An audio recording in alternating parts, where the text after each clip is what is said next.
घना जंगल, चारों तरफ ऊंचे ऊंचे पेड़, झींगुरों की आवाज, हवा की सरसराहट। इसी जंगल के रास्ते से एक दिन राजा अपने काफिले के साथ शिकार पर निकला।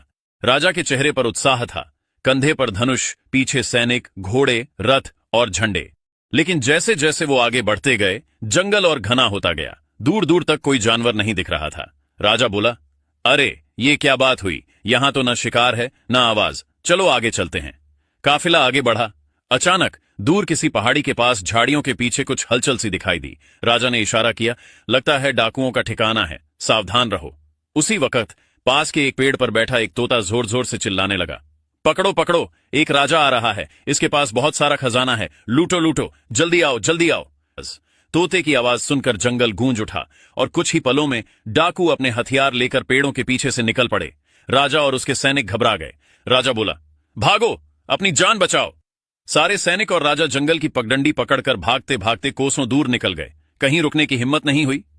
आखिरकार बहुत देर बाद एक बड़ा, शांत और सुंदर पेड़ दिखाई दिया।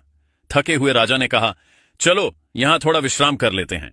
राजा उस पेड़ के पास पहुंचा ही था कि वहीं बैठे एक और तोते की मीठी आवाज सुनाई दी, स्वागत है राजन, स्वागत है, हमारे महात्मा की कुटिया में आपका हार्दिक स्वागत है।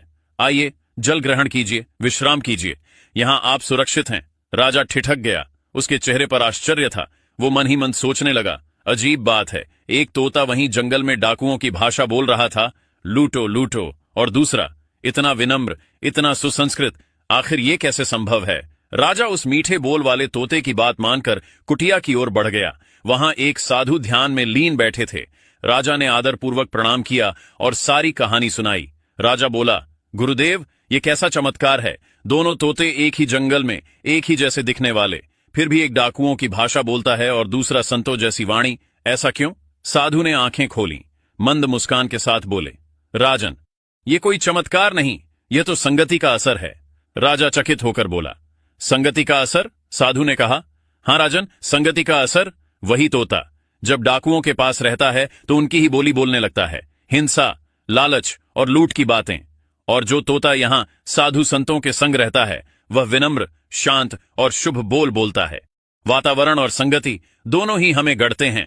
मूर्ख भी विद्वानों के साथ रहकर विद्वान बन जाता है और विद्वान भी मूर्खों की संगति में रहकर अपनी बुद्धि खो देता है। राजा गंभीर हो गया।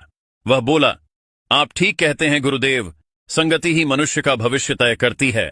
राजा ने साधु को प्रणाम किया, तोते को प्यार से देखा और मन ही मन निश्चय किया, अब मैं अपने जीवन में संगति का चुनाव सोच समझकर करूंगा।